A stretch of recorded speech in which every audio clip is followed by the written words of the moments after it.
Assalamualaikum warahmatullahi wabarakatuh. Selamat bertemu kembali dengan kami MBCNU Ranca Channel. Besar harapan kami saudara semua berada dalam lindungan Allah Subhanahu wa taala. Amin ya Allah ya rabbal alamin.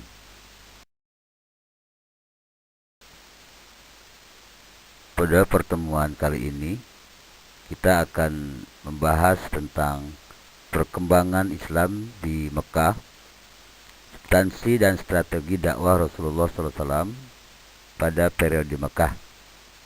Bidikan ini merupakan bagian dari pembelajaran sejarah kebudayaan Islam tentang perkembangan Islam periode Mekah.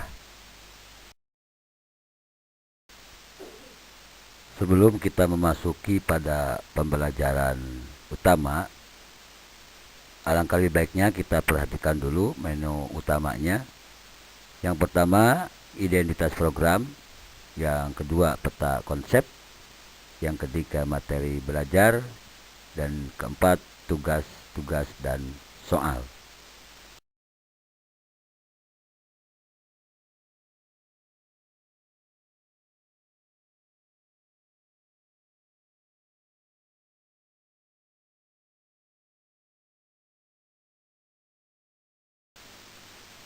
Di menu utama yang pertama tentang identitas program. Di sini ada kompetensi dasar. Kompetensi dasarnya adalah mendeskripsikan substansi dan strategi dakwah Rasulullah Shallallahu Alaihi Wasallam di Mekah. Adapun tujuan pembelajaran dari materi ini, yang pertama, siswa dapat mengidentifikasi substansi dakwah Nabi Muhammad Shallallahu Alaihi Wasallam periode Mekah. Yang kedua, siswa dapat menjelaskan strategi apa yang dilakukan Nabi Muhammad SAW dakwah di periode Mekah tersebut.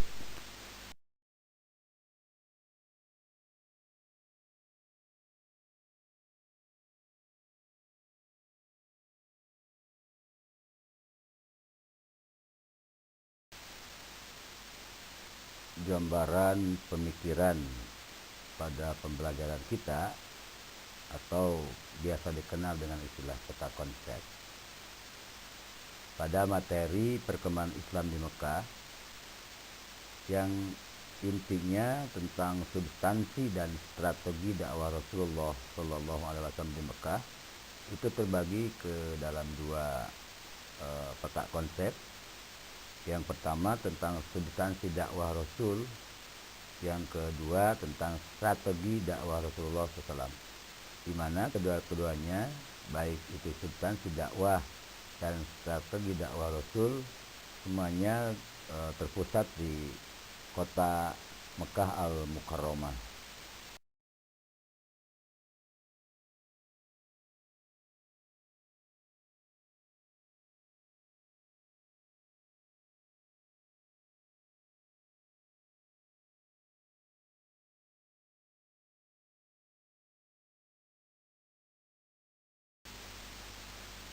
Baiklah, kita memasuki materi belajar tentang substansi dakwah Rasulullah Shallallahu Alaihi Wasallam di kota Mekah, di mana meliputi 4 hal.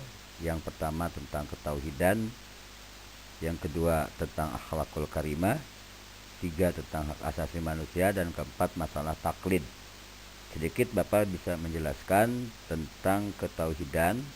Ini menjadi bagian pokok dari isi dakwah Rasul tentang ketauhidan, mengingat persoalan masyarakat Arab pada waktu itu, kebiasaan mereka adalah memiliki Tuhan banyak, atau dalam istilah lainnya politeisme. Dakwah Rasul yang pertama itu adalah mengenalkan tentang satu Tuhan, atau dalam bahasa akidahnya tauhid. Yang kedua tentang akhlakul karimah. Ini juga menjadi bagian yang menjadi tugas utama Rasul, di mana dalam satu keterangan hadis dijelaskan innama bu'itsu li utammima makarimal akhlaq, bahwa sesungguhnya aku, kata Rasul, itu diutus untuk menyempurnakan akhlakul karimah. Kita semua tahu pada materi pembelajaran kembali tentang kondisi masyarakat Arab sebelum Islam, itu yang namanya perjudian, perjinahan, dan pergaulan bebas sudah menjadi kebiasaan mereka. Maka dakwah Rasul yang kedua adalah merubah akhlak mereka dari akhlakul madmumah menjadi akhlakul karimah. Yang ketiga tentang hak asasi manusia. Ini juga menjadi persoalan yang tidak luput dari perhatian dakwah Rasul, mengingat juga kebiasaan bangsa Arab di mana mereka menjadikan manusia itu menjadi kelas-kelas. Ada kelas hurriyah atau orang merdeka, ada juga ada kelas abdiyah atau kelas abid, di mana ada orang manusia yang diperlakukan seperti layaknya benda atau binatang yang bisa diperjualbelikan. Dalam hal ini kita mengenalnya sebagai abid, yang mana abid itu terbagi ada beberapa istilah. Yang paling umum kita mengenalnya kalau laki-laki itu disebut dengan abdun, yang kalau perempuan itu disebutnya dengan amat. Dan yang terakhir tentang masalah taklid. Nah, semua persoalan nomor 1, nomor 2, dan nomor 3 ini adalah masalah taklid, di mana mereka memiliki kebiasaan untuk mengikuti kebiasaan leluhurnya, kebiasaan nenek moyangnya. Itulah yang disebut dengan taklid, yaitu mengikuti kebiasaan adat istiadat nenek moyang leluhur mereka tentang satu perbuatan tanpa mereka mau mencari sumber kebenaran atau dasar-dasar hukum kenapa nenek moyangnya itu melakukan perbuatan tersebut. Bagi mereka persoalan hukum tidak penting, bagi mereka apa dasarnya tidak penting. Yang menjadi pokok menurut pandangan mereka adalah mereka mengikuti apa yang sudah menjadi kebiasaan leluhurnya. Itulah yang disebut dengan taklid.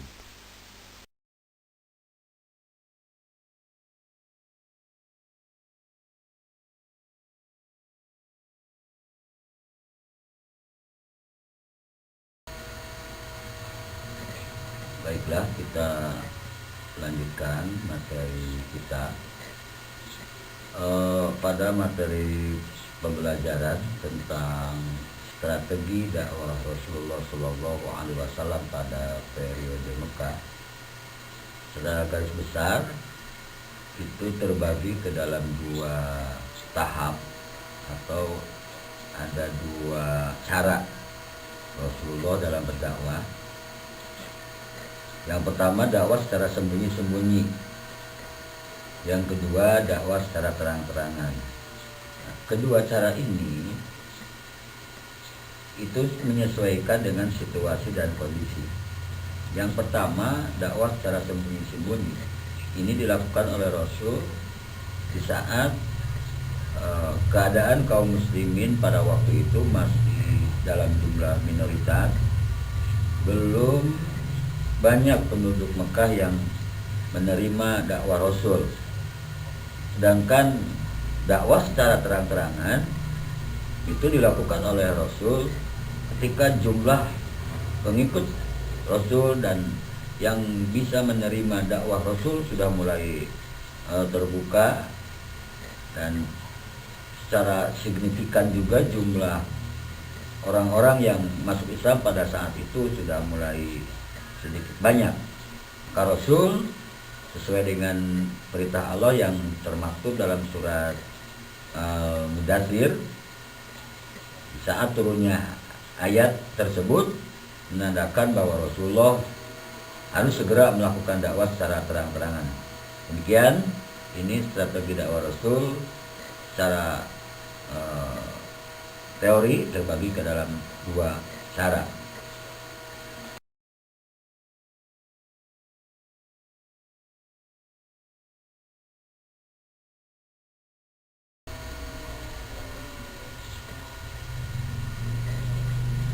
Pada strategi dakwah Rasulullah di periode Mekah ini dalam mensiarkan agama Islam, beliau menggunakan cara, tadi sudah dijelaskan, cara yang pertama dakwah secara sembunyi-sembunyi. Nah, pada cara yang ini, yang mula-mula beriman kepada Allah Subhanahu wa taala adalah istri beliau, yaitu Siti Khadijah Al-Kubra. Kemudian sahabat Ali bin Abi Thalib, di mana Ali bin Abi Thalib ini merupakan putra dari paman beliau, yaitu Abu Thalib. Selanjutnya seorang budak sekaligus putra angkat beliau, yaitu Zaid bin Harisah. Kemudian diikuti oleh sahabat yang utama, beliau adalah Abu Bakar As-Siddiq, yang kemudian secara berurutan disusul oleh sahabat-sahabat yang lain, yaitu Utsman bin Affan, Zubair bin Awam, Sa'ad bin Abi Waqqas, Abdurrahman bin Auf, Thalhah bin Ubaidillah, Abi Ubaidillah bin Jarrah, Fatimah binti Khattab, Sa'id bin Jahid al-Adawi. Karena mereka dalam mengimani tentang Allah Subhanahu wa taala adalah yang pertama kali, maka mereka ini disebut dengan as-sabiqun al-awwalun. Maksudnya adalah orang-orang yang pertama kali masuk Islam. Dan oleh Rasul, kelompok as-sabiqun al-awwalun ini memperoleh lisensi ataupun jaminan untuk masuk surga. Mereka mendapatkan pelajaran tentang agama Islam langsung dari Rasulullah SAW sendiri, yang dilakukan di rumah seorang sahabat yang bernama Arqam bin Abil Arqam.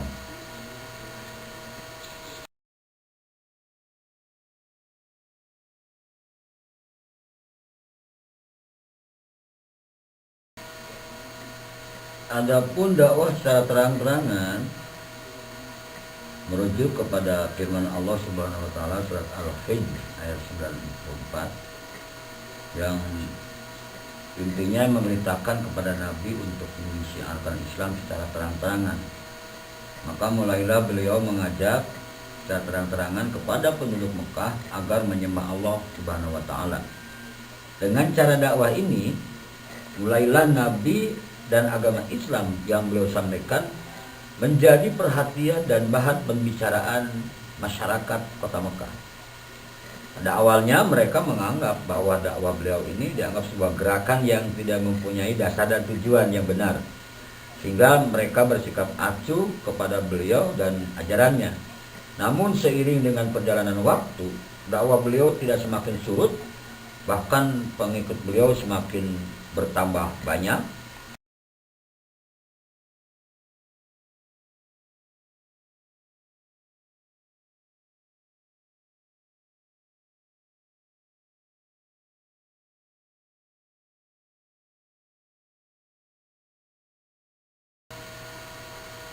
Nah, setelah kita menyimak bahasan singkat tadi, masuklah kita kepada materi soal tugas-tugas.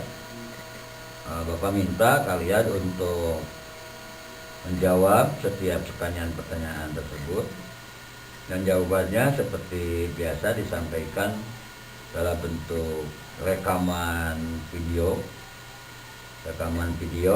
di HP kalian, kemudian dikirimkan linknya ke email sarifhidayat560@gmail.com.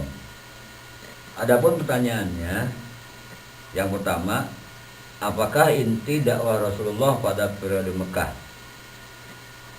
Yang kedua, bagaimana strategi dakwah Rasulullah di Mekah? Yang ketiga, sebutkan 5 orang yang mendapat gelar as-sabiqun al-awwalun. Yang keempat, bagaimana sikap orang kafir Quraisy menyambut dakwah Rasulullah secara terang-terangan. Yang kelima, tuliskanlah surat Al-Quran atau bacakanlah surat Al-Quran yang berkaitan dengan perintah berdakwah secara terangan dan terjemahannya. Kalian bisa cari jawabannya di tayangan video ini, dan bisa juga mencari dari sumber-sumber lain termasuk juga Al-Qur'anul Karim dan Al-Hadis atau buku-buku sejarah yang relevan dengan pembicaraan kita pada pertemuan kali ini.